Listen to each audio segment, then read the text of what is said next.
Olá, aqui Pastor Odivan. Nós vamos nesta hora fazer um estudo sobre Apocalipse capítulo 3, versículos de 1 a 6, carta à igreja de Sardes ou de Sardo. E nós vamos fazer da seguinte maneira, vamos versículo por versículo. Eu vou lendo e expondo o que Jesus está tratando ali nesta carta. Ele começa dizendo assim: ao anjo da igreja que está em Sardo, escreve: isto diz o que tem os 7 Espíritos de Deus e as 7 estrelas. Eu sei as tuas obras, que tens nome de que vives e estás morto. Então a primeira coisa que nós queremos mencionar aqui é que aparece em todas as cartas, uma característica das cartas ao Apocalipse, está em todas as cartas, e são 7 cartas, e já começa por aí. O Apocalipse é uma literatura simbólica, e 7 quer dizer completude, perfeição. 7 cartas aqui não significa que se limitam aquelas igrejas que realmente existiram, mas quer dizer que serve para todas as igrejas, em todos os tempos, épocas e lugares. Então é um número simbólico que tem esse sentido de completude, perfeição. E aqui está falando ao anjo da igreja de Sardo. Então são 7 igrejas, 7 anjos, e esses anjos normalmente se aceita, os estudiosos aceitam, que se refere aos pastores das 7 igrejas. E porque anjo quer dizer mensageiro, e o pastor é o mensageiro responsável pela igreja, é natural que a carta seja endereçada a ele como responsável. Ele é o responsável por doutrinar a igreja com a doutrina de Cristo, por transmitir a mensagem do Senhor. Igreja, também já falei no outro estudo que igreja não é lugar, igreja não é templo, igrejas são pessoas. São pessoas que se reúnem em nome de Cristo para cultuar a Cristo. Pessoas que confessam Cristo como Senhor e Salvador. Não importa a denominação. Se reúne em nome do Senhor, que se confessa a Cristo como Senhor e Salvador. Nos moldes bíblicos é uma igreja. Jesus disse: onde houverem 2 ou 3 reunidos, ali eu estarei no meio dele. A igreja em Sardo. Sardo é o nome de um lugar que recebeu esse nome por causa da extração da pedra sardônica na região. Era uma igreja era uma cidade que ficava no alto de uma montanha cercada por colinas, numa região de difícil acesso, e isto servia como proteção para a cidade, né? E isso dava também um certo senso de segurança ao povo daquela cidade, e com certeza a igreja também gozava desse mesmo senso de segurança, e isto se tornou um problema, né? Um problema para a população daquele lugar, certamente também para a igreja. Porque esse lugar já foi invadido por Alexandre o Grande, posteriormente por Roma, né? Também. Então, eles conseguiram invadir a cidade, conseguiram dominar a cidade, mesmo descobriram lá uma passagem nos penhascos, né? Conseguiram dominar a cidade. Também aquela região aquela cidade tinha passado por um terremoto, né, o que deveria não dar a eles tanto senso de segurança assim. As coisas neste mundo, elas são transitórias, são passageiras, são volúveis, e a qualquer momento tudo se passa, tudo se acaba, tudo se transforma, e atingindo a nossa vida. Aí nós temos muitos conhecimentos disso, né, de terremotos, de tsunamis, de incêndios, várias lições que deveríamos já ter aprendido, que não há segurança em nada desta vida, nada mesmo. A pessoa às vezes se gaba por ser muito rico, mas de repente vem uma guerra, vem uma queda nos mercados e derruba toda a economia e com certeza derruba toda a riqueza também.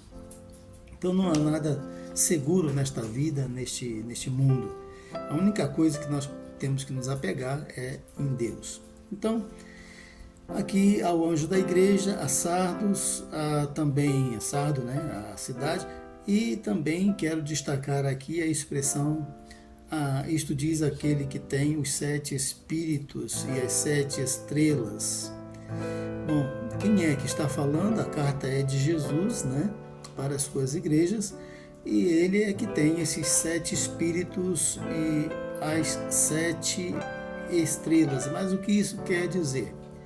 Então, já expliquei várias vezes que 7 quer dizer completude, perfeição, enquanto fala que 7 espíritos, não é que tinha 1, 2, 3, 4, 5, 6, 7 espíritos, mas significa plenitude do Espírito Santo de Deus.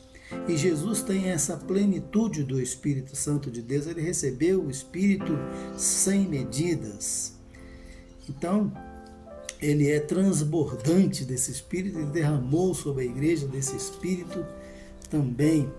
Então, é isso que quer dizer, né? Os 7 Espíritos de Deus e essas características que são mencionadas aqui, Jesus já havia dito, revelado quando ele apareceu em sua glória a João no capítulo 1, né? A partir do versículo 19, por exemplo, diz assim: escreve as coisas que tem visto e as que são e as que depois destas hão de acontecer. O mistério das 7 estrelas que viste na minha destra e dos 7 castiçais de ouro. As 7 estrelas são os 7 anjos das 7 igrejas e os 7 castiçais que viste são as 7 igrejas. Então, quando fala aqui que tem nas mãos as 7 estrelas, está falando aqui dos pastores, né? Tem os 7 pastores das 7 igrejas nas mãos, porque ele interpreta isso aqui. As 7 estrelas são os 7 anjos.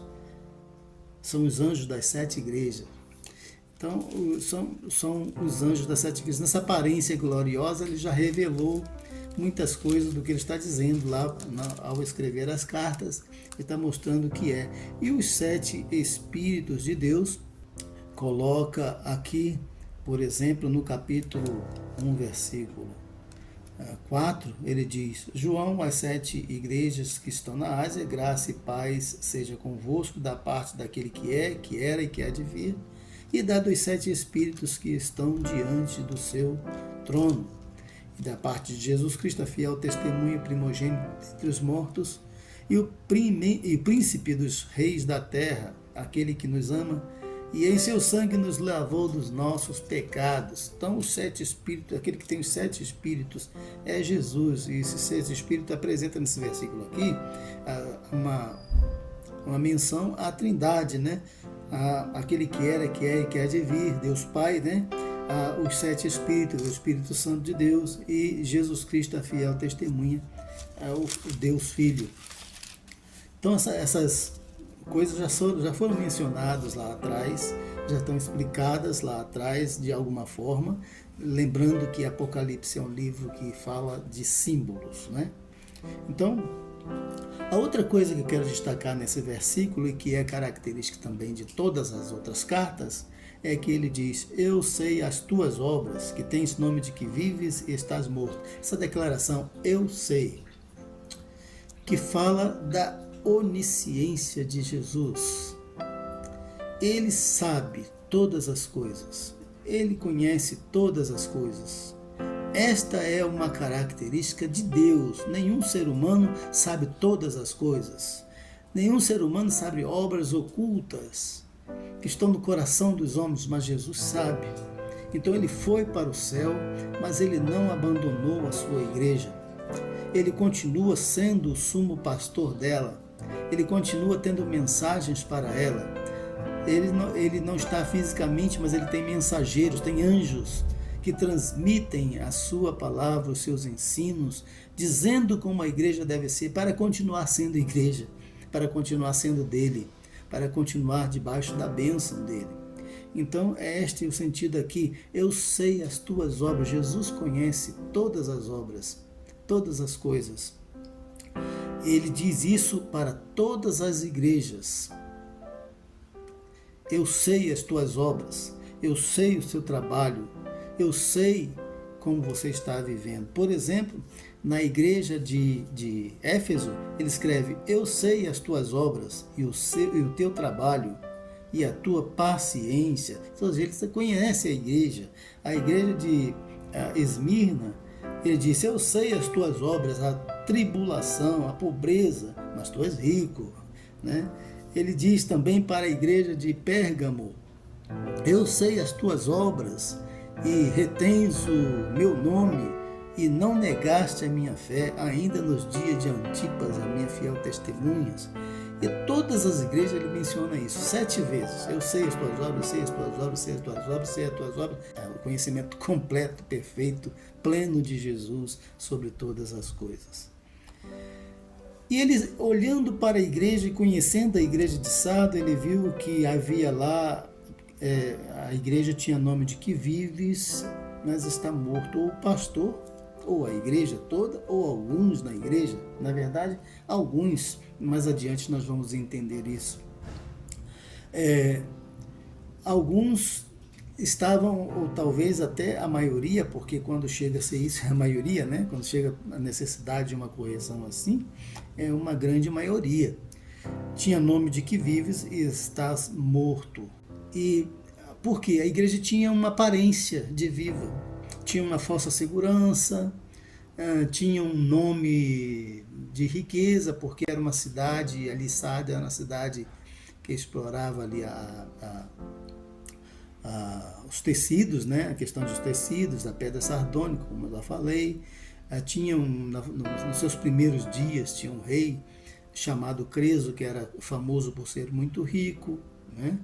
Ali naquela cidade também tinha um templo a Artemis, chamada naquela região de Cibele, mas é a mesma Diana dos Efésios, né? Que aparece lá em Atos, né? A Diana dos Efésios, acho que capítulo 19, né? Que está lá registrado isso. Então, havia ali o culto a Artemis, era uma pompa, aquilo tudo, né? E a idolatria assolava também aquela cidade. Mas Jesus está vendo que as pessoas tinham nome, da igreja tinham nome de que viviam, mas estavam mortas. Viviam de aparências. Você conhece alguma igreja que vive de aparência, ou alguns crentes que vivem de aparência? Assim era a igreja de Sardes. Muitos viviam de aparências. Tinham aparência nas reuniões da igreja, da irmandade era uma coisa, em casa era outra. Tinha aparência de que eram religiosos, fervorosos, sinceros, mas lá no íntimo tinham outras coisas contradiziam aquilo que eles eram na verdade.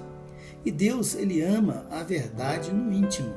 Eu gosto muito do Salmo 51, versículo 6, que diz: eis que ama a verdade no íntimo, é lá no interior do nosso coração, na nossa mente, que Deus procura a razão das coisas, da nossa sinceridade, da nossa verdade, se somos realmente o que dizemos ser. E é lá que ele nos conhece, e é lá no nosso interior que nós somos ou não dele. Aí que cabe também essa questão de qual é a igreja certa, né? Diz que a igreja será salva, mas qual a igreja que vai ser salva? Qual a igreja que vai ser abençoada? É a igreja que é conhecida no interior por Jesus, no seu coração. E a igreja que também conhece Jesus. Diz a carta aos Romanos, capítulo 8, Paulo diz que o nosso espírito testifica, o Espírito Santo de Deus testifica com o nosso espírito de que somos filhos de Deus. Jesus falou em João capítulo 10, eu conheço as minhas ovelhas, elas me ouvem a minha voz e me seguem. Eu conheço as minhas ovelhas e elas me conhecem. Olha, é isso que acontece. A igreja de Jesus não é necessariamente aqueles que têm os nomes escritos no hall de membro de uma igreja, de uma denominação qualquer, por melhor que seja a denominação, por melhor que seja a igreja, por mais operosa que ela seja. Porque nós podemos ser tão artistas, nós podemos ser tão falsos, hipócritas, que demonstramos uma coisa que não somos e podemos então evangelizar com muito aparente fervor, com muita aparente sinceridade, podemos pregar a palavra, fazer o evangelismo e achar que somos uma igreja, quando na verdade o nosso interior está cheio de tantas outras coisas que contradizem quem realmente somos. E Jesus está vendo ele lá dentro do nosso interior, da nossa sinceridade. Nós somos crentes quando estamos no nosso quarto, na nossa casa, sozinhos, quando estamos tomando o nosso banho. Nós somos sinceros. O que passa pela nossa mente, o que passa pelo nosso coração. O Espírito está testificando a cada momento que nós somos filhos de Deus. E nós estamos realmente conhecendo-nos como filhos de Deus. Então essa aqui é a questão. A igreja verdadeira é a igreja que Jesus só conhece no seu interior, na sua sinceridade. Aquela que Jesus, na sua infinita sabedoria, conhecimento perfeito, completo, conhece. E ele sabe quem está vivo e quem está morto. E ele tem aqui, então, admoestações, conselhos para essa igreja, advertências, ameaças. E se nós formos ler a carta do Apocalipse, as 7 cartas, elas oferecem um modelo para todo tipo de igreja em todos os tempos. Havia igreja que já havia perdido seu primeiro amor, a igreja de Éfeso. Havia a igreja de Esmirna, que era uma igreja que era tida como pobre, mas Jesus diz, tu és rico, né? Tu és rico, e é blasfêmia dos que se dizem judeus e não são, mas são sinagogas de Satanás. Olha outra vez, Jesus conhecendo aqueles que eram falsos e verdadeiros. Então, Jesus conhecia todas as igrejas. Havia igreja que Jesus estava fora, estava à porta batendo, né? Querendo entrar, né? Querendo, como a igreja de Laodiceia, por exemplo, né? Eis que estou à porta e bato, ele diz, versículo 20, né? 3:20. Eis que estou à porta e bato, e se alguém ouvir a minha voz e abrir a porta, entrarei em sua casa e com ele cearei e ele comigo. Então, olha, Jesus estava fora da igreja, uma igreja cristã sem Cristo. Você imagina que dramático isso? Que falta de senso completo? Uma igreja que tinha nome de crente, tinha nome de igreja, tinha nome de Jesus, mas Jesus não estava dentro, estava fora. Então havia todos os modelos de igreja e a todas elas Jesus está chamando ao arrependimento. Jesus está confortando aquelas que eram verdadeiras para prosseguirem, continuarem. Jesus está exortando a permanência, porque isso é que salva a permanência. Só será salvo aquele que permanecer na fé até o fim. Todo que permanecer até o fim será salvo. Este é o ensino geral das Escrituras. Não há salvação para aquele que não permanece. Porque o verdadeiro salvo, o verdadeiro cristão, o verdadeiro crente, ele permanece, aconteça o que acontecer. Não importa para onde a história vá, não importa o que venha acontecer na sua história, ele permanece na fé. Este é o ensino aqui. Então, por isso ele diz no versículo 2, sê vigilante e confirma os restantes que estavam para morrer, porque não achei as tuas obras perfeitas diante de Deus. Olha só, Jesus está procurando a motivação das nossas obras. Olha, ele não está dizendo que as obras não existiam, ele está dizendo que as obras não eram perfeitas diante de Deus. Não eram obras feitas com sinceridade e verdade, com temor de Deus, com fé. né? E tudo que não é pela fé é pecado. Precisamos ter fé. A fé é a porta de entrada para todo trabalho cristão, seguidas com o amor, porque sem amor nada funciona também. Então é isso. E Jesus está dizendo, ser vigilante. Há necessidade de vigilância. Há necessidade de vigilância. Nós vamos falar um pouquinho mais sobre isso aqui. E confirma os restantes que estavam para morrer, quer dizer, nem todos estavam mortos, alguns estavam no caminho da morte. É interessante, né? Quem não estava morto estava no caminho da morte, estava para morrer. Né? Isso significa que estavam indo mal também. Logo, logo alcançaria os outros que já estavam na sepultura. Olha, então é necessário que a gente ouça o Espírito, o chamado do Senhor. Ele tem um chamado para cada igreja, as igrejas vivas, as igrejas mortas, as igrejas que não são igrejas, a igreja que ele está dentro, a igreja que ele está fora. Ele está chamando todas para se consertarem antes de chegar o grande dia, o dia do juízo. Isso é que nós temos que nos preocupar em toda a nossa jornada aqui. Então, este é o ensino aqui, né?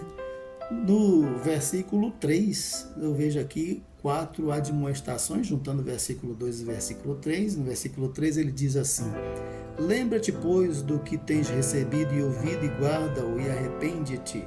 E se não vigiares, virei sobre ti como um ladrão, e não saberás a que hora virei sobre ti. Então a primeira admoestação aqui é lembra-te. Muitas vezes a gente vê que o sentido da leitura da Bíblia, do culto, das pregações, é trazer à nossa memória as coisas que não podemos esquecer dos ensinos da palavra de Deus. Nós precisamos estar sempre voltando, sempre estudando, sempre ouvindo, sempre lembrando, porque nós temos uma facilidade muito grande de esquecer o que Deus nos fala. E lembre-se que é por causa disso que entrou o mal na terra através de Adão e Eva. Eles ouviram uma coisa e disseram para ele outras, e eles foram fazer o que outros disseram e não o que Deus disse. E isso é que é o grande problema, porque tem muita gente falando, como desde o princípio, né? Lá no Jardim do Éden, outras pessoas falaram também, interpretaram a palavra de Deus do jeito deles. O Satanás foi o primeiro intérprete da palavra de Deus, interpretou, fez uma exegese errada, completamente ruim.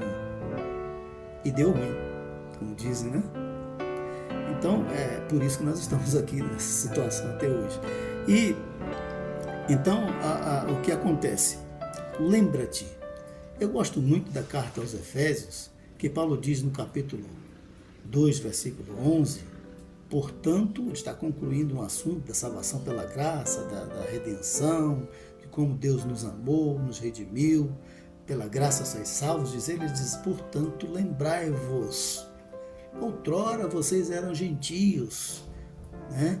Eram chamados incircuncisão por aqueles que na carne são circuncisão, mas agora vocês chegaram perto, estão juntos, judeus e gentios, e fazem parte da mesma família. Não podemos esquecer disso.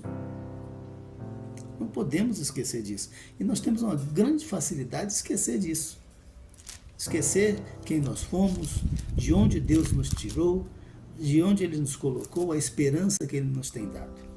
Então, lembra-te da palavra de Deus. Paulo disse a Timóteo, lembra-te de Jesus Cristo. Lembra-te de Jesus Cristo. Isso é importante, que nós estejamos lembrando da palavra do Senhor, né? Sempre nos atualizando nos ensinos e nas leituras das Escrituras.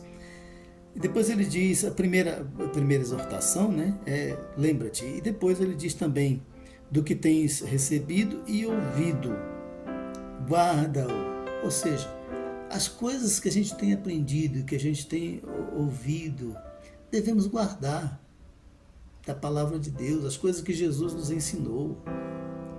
Guardar como quem guarda um tesouro, daqui ninguém tira, ninguém rouba a minha fé. Guardar como quem está guardando joias preciosas, um baú cheio de joias, né? Preciosas. É isso que nós precisamos. Depois também ele diz, lembra-te, guarda-o e arrepende-te. Olha, arrepender-se é cair em si, é metanoia, mudança de mente, é voltar ao conhecimento, é voltar do caminho errado para o caminho certo, é a praticar as coisas certas. Olha, isso é um chamado para não crentes, mas Jesus está chamando a igreja. Veja que coisa, né? Lembra-te de onde caíste. Eu creio que há muitas igrejas, muitas vezes nós precisamos ouvir isso e precisamos refletir sobre se realmente somos arrependidos dos nossos pecados. Qual é a nossa maneira de viver? Demonstra que nós nos arrependemos sinceramente? Precisamos pensar sobre isso. Arrepende-te. É um chamado para a igreja, uma mensagem para a igreja, a mensagem que serve para os não crentes, porque a igreja está pior do que os não crentes. E de vez em quando alguém nos joga na cara, olha, mas aquela igreja lá, mas aquele pastor, aquele irmão, veja lá como ele se portou. Nos joga na cara isso. Quanto mau testemunho nós temos visto nos dias de hoje. E as pessoas seguem como se nada tivesse acontecido, achando que a graça de Deus vai tolerar tudo. Não é isso. Deus não se deixa escarnecer. Tudo que o homem semear, isso também ceifará. É o que diz a palavra de Deus. Então nós precisamos ter isso bem em mente e atender o chamado do Senhor. O Senhor ressurreto, glorificado, do seu trono nos céus, envia uma carta nos chamando ao arrependimento. Veja, isso é extraordinário, cuidado de Jesus para com a sua igreja, para conosco. Então nós temos, lembra-te, primeira, guarda-o, segunda, arrepende-te, terceira. Mas temos uma quarta admoestação. E se não vigiares, virei sobre ti como um ladrão, e não saberás a que hora virei sobre ti. E já no versículo 2 ele já tinha dito, ser vigilante. A vigilância é necessária. Jesus ensinou isso. Jesus ensinou a sermos vigilantes, a estarmos atentos. Ele não sabemos a hora que ele virá. E diz aqui que ele virá como ladrão. Olha, outra coisa, né? Às vezes a gente pensa que virá sobre ladrão como o mundo, vai pegar o mundo desprevenido, vai pegar muitas igrejas desprevenidas, muitos crentes desprevenidos. Como diz aí, pegar de calça curta, né? Então, é isso. Ser vigilante. Esteja atento. Mantenha-se na leitura da palavra, mantenha-se na oração, mantenha no evangelismo, mantenha meditando na palavra, mantenha-se estudando a palavra, mantenha-se, porte-se como crentes. Paulo disse a Timóteo várias vezes, né? Prega a palavra, insta a tempo, fora de tempo, repreende, exorta, com toda longanimidade e doutrina. Um conselho para Timóteo, era um pastor, vai ser para Timóteo, mas Timóteo deveria ser o exemplo dos fiéis. E é isso. E Jesus está escrevendo aqui ao pastor, porque ele também precisa ser o exemplo dos fiéis da igreja de Sardes. Então, é isso que ele diz aqui, ó, se não vigiares, virei sobre ti como ladrão, e não saberás a que hora virei sobre ti. Mas também tem em Sardo algumas pessoas que não contaminaram seus vestidos e comigo andaram de branco, porquanto são dignas disso. Olha, então Jesus conhecia os falsos, conhecia aqueles que estavam mortos, aqueles que estavam no caminho da morte, mas também sabia daqueles que eram sinceros, verdadeiros, autênticos. E ele também tem a demonstração para esses, né? Ele também tem palavra para esse. Ele também tem exortação para esses fiéis. Alguns, né? Ele diz, tens em Sardo algumas pessoas que não contaminaram seus vestidos e comigo andarão de branco, porquanto são dignas disso. O andar de branco, aqui o branco também tem o significado da pureza, da santidade e da vitória, né? Esses vencerão as agruras desta vida, vencerão as provações e alcançarão a glória, onde receberão as vestiduras eternas, né, brancas. Vão poder entrar e andar com Jesus nos céus. E significa a pureza, e significa a vitória. Esses são os vencedores. Lá não vai entrar derrotado, só os vencedores. Ao que vencer, dar-te-ei a coroa da vida, é a promessa que ele faz, né? Essa é a promessa que ele faz. Então, há promessas, mas promessas para os vencedores. Há promessas de vitórias para os vencedores. Não pense que um crente ou uma pessoa que se diz crente derrotado vai chegar lá. Vai chegar aos vencedores. E quem é o vencedor? Aquele que permanecer até o fim. Somente esses. Somente os que permanecerem na fé até o fim. Quando é o fim? Duas possibilidades. Ou chega o dia da gente partir, através da morte, ou ele virá a nós. No meu caso, eu creio que vou ver só o meu fim é o dia da minha morte. Eu acho. Não sei. Mas quando será então o dia do meu fim? Quando eu der o último suspiro. Depois disso é por conta totalmente de Jesus. Mas até lá, eu tenho a minha participação nisso. O desenvolver da minha salvação, o trabalhar pela minha salvação, né? A salvação é pela graça, sim, mas não é de graça. Jesus pagou um preço. O preço que deveríamos pagar. E também, a salvação não está acabada. Ele começa com a nossa justificação. Quando nós cremos em Jesus, nós somos justificados por Deus. Mas continua com a nossa consagração, nossa santificação, né? Paulo diz em Romanos capítulo 8, né, que aqueles que são de Jesus, aqueles que estão em Cristo, para quem não há nenhuma condenação, esses são os que andam pelo Espírito, são consagrados ao Senhor. Andai no Espírito e não cumprireis as concupiscências da carne, diz ele lá. E vai caminhando nos seus ensinos. A carta aos Romanos é muito rica nisso. No capítulo 12, versículo 1, ele diz: apresentai-vos os vossos corpos como sacrifício vivo, santo, agradável a Deus, que é o vosso culto racional, e não vos conformeis com este mundo.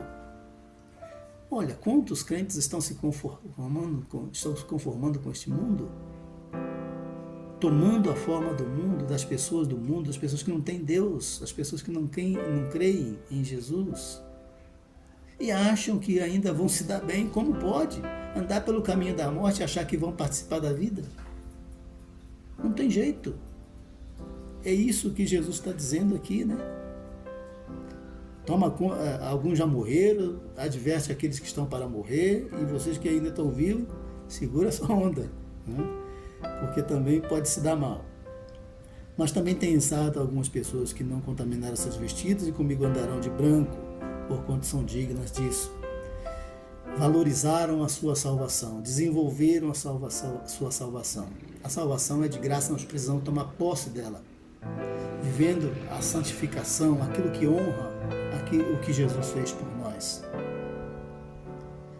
As obras não são para a salvação, mas as obras devem ser praticadas pelos salvos. Né? Efésios capítulo 2, versículo 10, né? Nós somos feituras de Deus, criados em Cristo para as boas obras, porque os que são salvos pela graça de Cristo andam fazendo as obras de Cristo. Esta é uma prova de que também realmente andamos em Cristo, né? É o chamado pelo fruto conhecereis as árvores. É por aí. As obras do Espírito. Prosseguindo aqui. Versículo 5 diz: o que vencer será vestido de vestes brancas. Olha de novo, né? E de maneira nenhuma arriscarei o seu nome do livro da vida, e confessarei o seu nome diante de meu Pai e diante dos seus anjos. Veja, ao que vencer, não é para todo mundo, mas é ao que vencer. Este sim será vestido de roupas brancas, com as roupas da vitória. E de maneira nenhuma arriscarei o seu nome do livro da vida. A questão de escrever aqui simboliza escrever no livro da vida, simboliza o registro de cidadania. Significa o registro de cidadania. Os nascidos neste mundo têm escrito seus nomes nos cartórios, algum ponto de registro, algum local de registro, conforme os países variam, né? Mas os que são do céu têm um livro de registro no céu. Significa a sua cidadania celestial. Você é um cidadão dos céus. Então, o que prova isso? Tem os seus nomes escritos no livro da vida. Vamos dizer que esse livro da vida é o passaporte que você tem, e é só Deus é quem carimba, quem escreve, quem carimba, quem autoriza. Só vai entrar quem tiver seu nome escrito lá, no livro da vida. Sem o nome escrito no livro da vida, não entra. E muitos aqui na igreja estavam correndo o risco de ter o seu passaporte cancelado. Já viu aquela história? CPF cancelado? Era isso que estavam correndo o risco de acontecer. Ter os seus passaportes cancelados e não poderem entrar no reino dos céus. E Jesus disse que lá darão as vestes brancas da vitória. E só entrará lá aqueles que tiverem os nomes escritos no livro da vida. Jesus diz: de maneira nenhuma arriscarei. Se nós permanecermos em Cristo, nós temos essa garantia. Basta que nós sejamos sinceros, verdadeiros e permaneçamos nele. É isso aí. Outra coisa, confessarei o seu nome diante de meu Pai e diante dos seus anjos. Isso ele disse também em Marcos capítulo 8, versículo 38, né? Quando ele diz: porque qualquer que nesta geração adúltera e pecadora se envergonhar de mim e das minhas palavras, também o Filho do Homem se envergonhará dele quando vier na glória de seu Pai e dos santos anjos. É uma promessa de Jesus.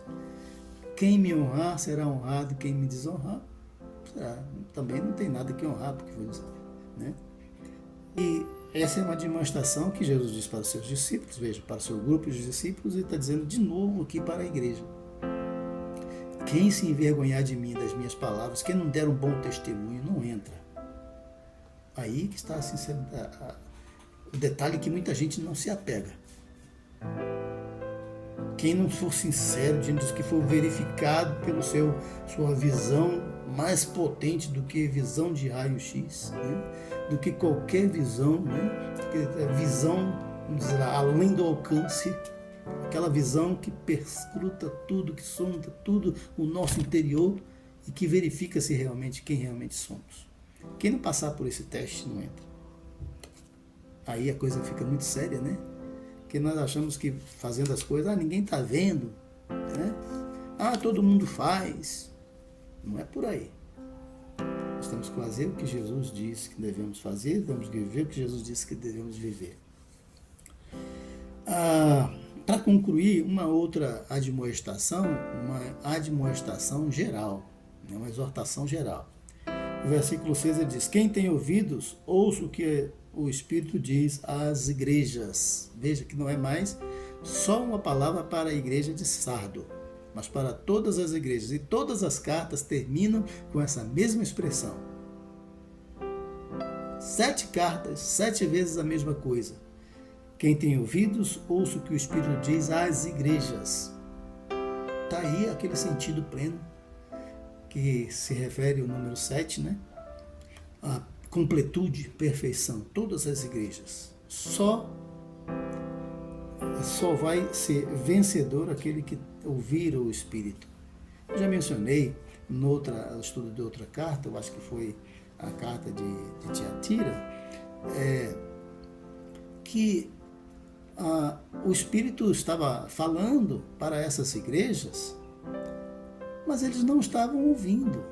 Então, é como se o Espírito dissesse assim: olha, Jesus, escreve lá para as suas igrejas uma demonstração, porque eu estou ensinando, eles não estão me ouvindo não, o negócio vai dar ruim para eles. É claro que isso aqui eu estou apenas fazendo aqui uma suposição, né? Mas estou delirando aqui nos meus pensamentos, mas é como isso, né? olha, avisa para eles, porque se eles não se corrigirem, vão se dar mal. Não vai ficar bom para eles. Então, meus amados, é isso. Quem tem ouvidos, ouça o que o Espírito diz às igrejas. Isso aqui não foi nos dado como antenas ou inutilmente, não. Isso aqui foi para entrar a informação, para processarmos pelo cérebro a informação e guardarmos no nosso interior e seguirmos essas informações, esses aprendizados que vêm da parte do Senhor para nós. Você tem o Espírito de Deus? Então ouça o que Ele está dizendo. Quem não tem o Espírito Santo de Deus nem vai entender nada disso. Vai achar tudo isso uma bobagem. Mas quem tem, quem crê, certo, vai ser mesmo a palavra de Deus, viva e eficaz, mais poderosa que a espada de 2 gumes, que penetra até a divisão da alma e espírito. É isso aí, sabe discernir as intenções dos corações dos homens. É o que diz a palavra. Deus abençoe a sua vida e permaneça até o fim do Senhor Jesus. Amém?